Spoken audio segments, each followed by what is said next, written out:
voulons bénir le Seigneur ce matin pour la grâce qu'il nous accorde de continuer avec l'enseignement sur vaincre la stérilité. Et sans plus tarder, j'aimerais nous recommander, j'aimerais que chacun se recommande ce matin à la grâce de Dieu. Nous te bénissons notre Père et notre Dieu pour la grâce que tu nous accordes ce matin de partager ta parole. Nous voulons te dire merci parce que tu es véritablement Dieu et c'est toi qui es le bon enseignant.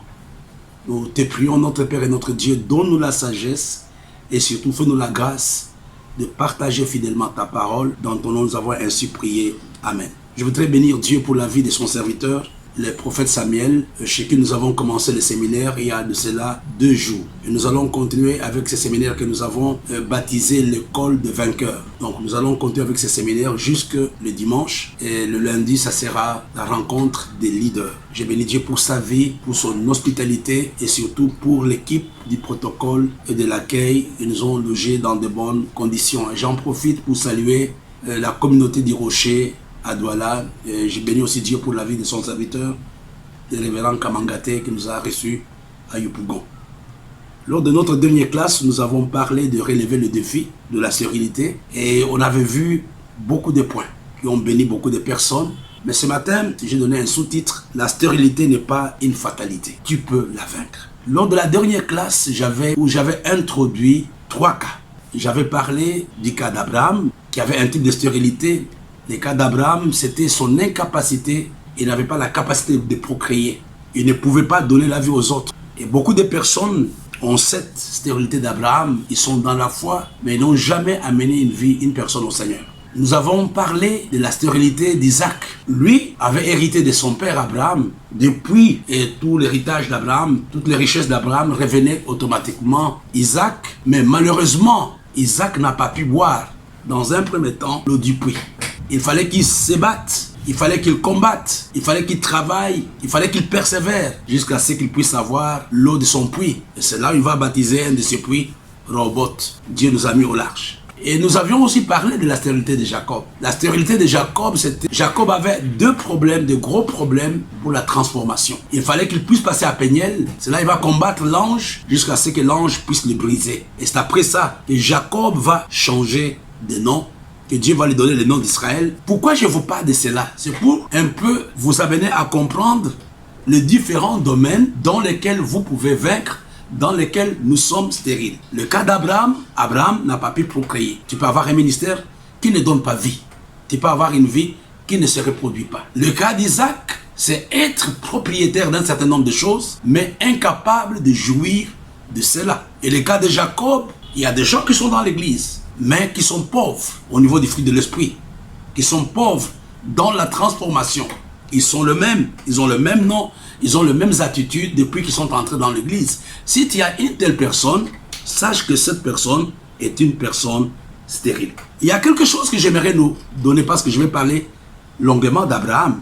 On va voir ça tout à l'heure. Et lors de la dernière classe, j'avais donné 4 vérités importantes. La première vérité, les victoires permanentes suivent souvent des défaites temporaires. Et je voudrais dire à quelqu'un que malgré la défaite, malgré la situation difficile par laquelle tu passes, sache que c'est pour un temps. Ce n'est pas un état permanent pour toi. La victoire est en route, ta bénédiction est en train de venir vers toi.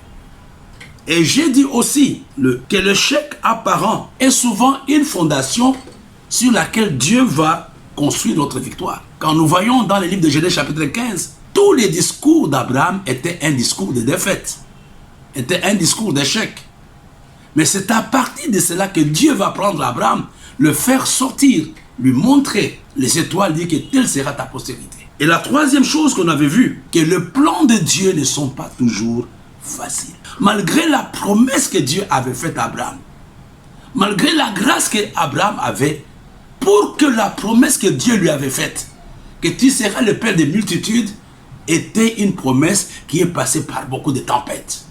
Et la dernière chose, nous avons, vous et moi, admiré la persévérance d'Abraham. À la fin de ces temps de sécheresse, à la fin de ces temps difficiles, après 25 ans, Abraham a pu avoir l'enfant de la promesse Isaac. Et la 4e réalité, c'est simplement le fait de comprendre que la persévérance nous introduit dans la victoire. Alors, j'aimerais aujourd'hui parler essentiellement d'Abraham. Il y a quelque chose que j'aimerais que tu retiennes. Parce que n'oublie pas le titre de notre message, la stérilité n'est pas une fatalité. Mais il y a quelque chose que je voudrais qu'on lise ensemble. Dans le livre de Genèse, qui était notre texte de base, Genèse chapitre 15, à partir du verset 1 jusqu'au verset 6. Après ces événements, la parole de l'Éternel fut adressée à Abraham dans une vision et il dit, Abraham, ne crains point, je suis ton bouclier et ta récompense sera très grande. Abraham répondit, Seigneur éternel, que me donneras-tu? Je m'en vais sans enfant. Et l'héritier de ma maison, c'est Eliezer de Damas. Et Abraham dit, voici, il ne m'a pas donné de postérité.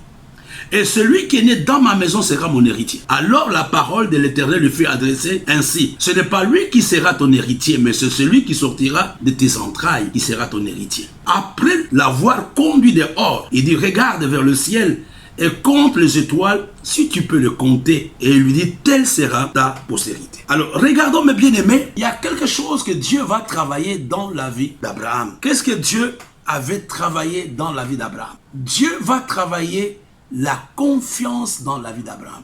Il va amener Abraham à avoir confiance en lui. Dieu ne peut rien faire avec les hommes et les femmes qui ne lui font pas confiance. Et comment Dieu va l'amener à avoir confiance en lui? C'est quand Dieu lui-même fixe le timing. C'est Dieu qui va fixer le timing. Il va laisser Abraham dans une position où il devrait dépendre pleinement et totalement de Dieu. On va aller ensemble dans le livre de Romains au chapitre 4 du verset 18 au verset 20. Espérant contre toute espérance, il crut en sorte qu'il devint père d'un grand nombre de nations, selon ce qui lui avait été dit, telle sera ta postérité. Et sans faiblir dans la foi, il ne considéra point que son corps était déjà usé, puisqu'il avait près de 100 ans et que Sarah n'était plus en état d'avoir les enfants. Il ne douta point par incrédulité au sujet de la promesse de Dieu, mais il fut fortifié par la foi, donnant gloire à Dieu. Mais ça, c'est une bonne version. Mais la version que j'ai est une version extraordinaire, parole de vie. Alors, je vais lire dans la version parole de vie, parce que tu vas comprendre où est-ce que je vais arriver. Ici, parole de vie dit ceci.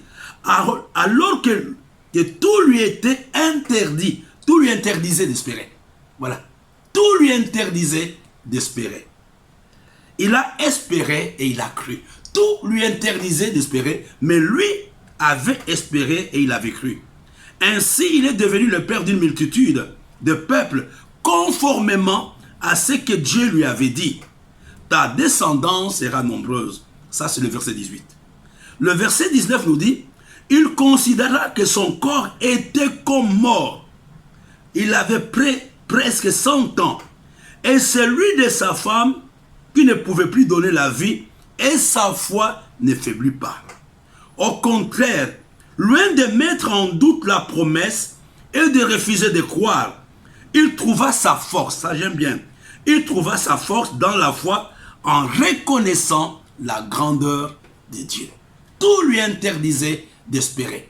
Donc ça c'est vraiment une très bonne version qui cadre avec ce que nous sommes en train de voir. Vous savez, frères et sœurs, hier, il y a quelques jours, je parlais qu'il y a un type de stérilité que Dieu permet. Pourquoi? Il veut amener son serviteur à lui faire pleinement confiance. Je ne sais pas pourquoi j'insiste là-dessus. Je parle à quelqu'un ici à Abidjan. Je parle à quelqu'un à Douala. Je parle à quelqu'un à Libreville. Je parle à quelqu'un à Kinshasa. Mais bien aimé, la Bible nous dit que le corps d'Abraham était déjà usé. Ici, j'aime la version qui parle, le corps était plus ou moins mort.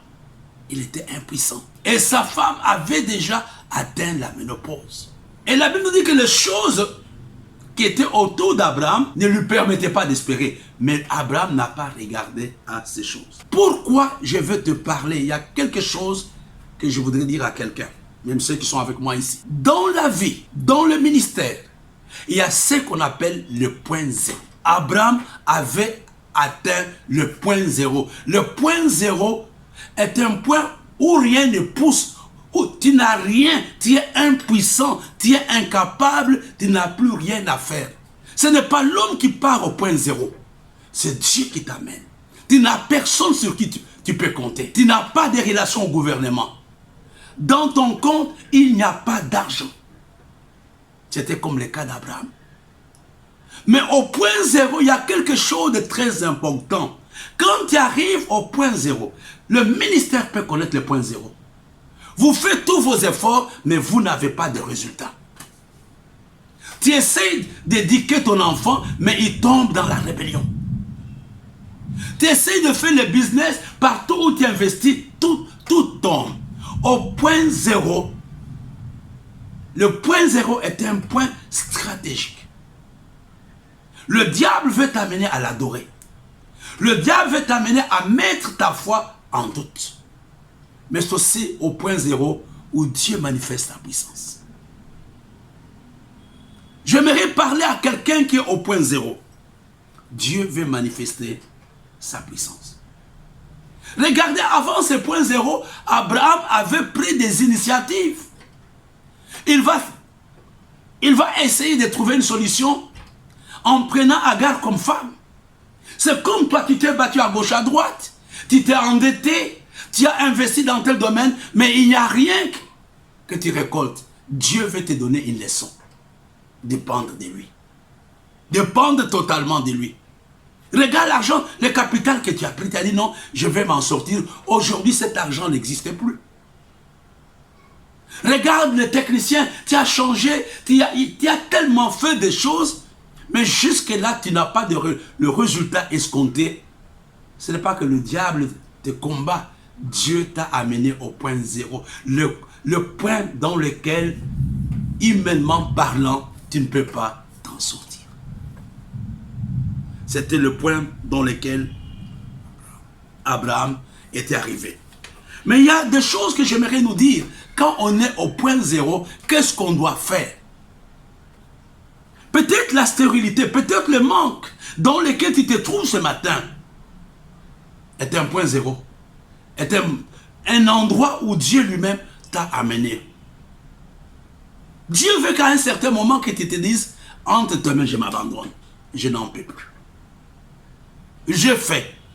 C'est ce que, vous savez, à un moment, Dieu avait amené Jacob au point zéro. Il ne pouvait plus fuir. On lui avait dit que son frère Esaïe est en train de venir. Et Dieu l'amène au point zéro. Qu'est-ce qui s'était passé? Quand il a combattu, c'était un homme qui était intelligent, un stratège qui pouvait courir. Il a amené ses enfants avant. Mais Dieu va frapper à la hanche. Et Jacob ne pouvait plus courir. Il a dit, je me mets maintenant à ta disposition, Seigneur. Et c'est à partir du point zéro que Jacob et son frère Esaïe vont se réconcilier. Ce n'était pas le produit de la sagesse humaine. Ce n'était pas le produit de l'intelligence. C'était Dieu qui était entré. Peux-tu aujourd'hui prendre le problème là qui te préoccupe, prendre la situation qui t'effraie, prendre les choses qui ne marchent pas? N'aie pas honte de poser ça aux pieds du Seigneur. N'aie pas honte de dire, j'ai échoué ici, Seigneur. Entre tes mains, je me remets. Il y a un comportement que Dieu attend des hommes et des femmes qui arrivent au point zéro, qui arrivent au point où ils ne peuvent plus rien faire. La première chose, au point zéro, essaie de mettre ta vie en ordre. Ne laisse pas l'occasion au diable de t'accuser. Oh, il ne paye pas sa dîme. Oh, il a tel problème. Il y a tel interdit dans ta vie. Au point zéro, quand tu arrives à ce point-là, ce n'est pas le moment de faire de longues prières. C'est le moment de dire, Seigneur, qu'est-ce que tu veux que je fasse? Est-ce qu'il y a des choses que je dois traiter dans ma vie avec toi? Laisse Dieu agir. Laisse Dieu agir. Tu pensais que tu vas résoudre ton problème en prenant un crédit à la banque. Mais tu l'as par contre aggravé. Tu pensais peut-être que tu vas résoudre ton problème en commençant à boire, en ayant une deuxième femme. Non, tu vas aggraver ta situation. Au point zéro, ne permets pas, au point zéro, ne permets pas que Sarah te conseille de prendre Agar.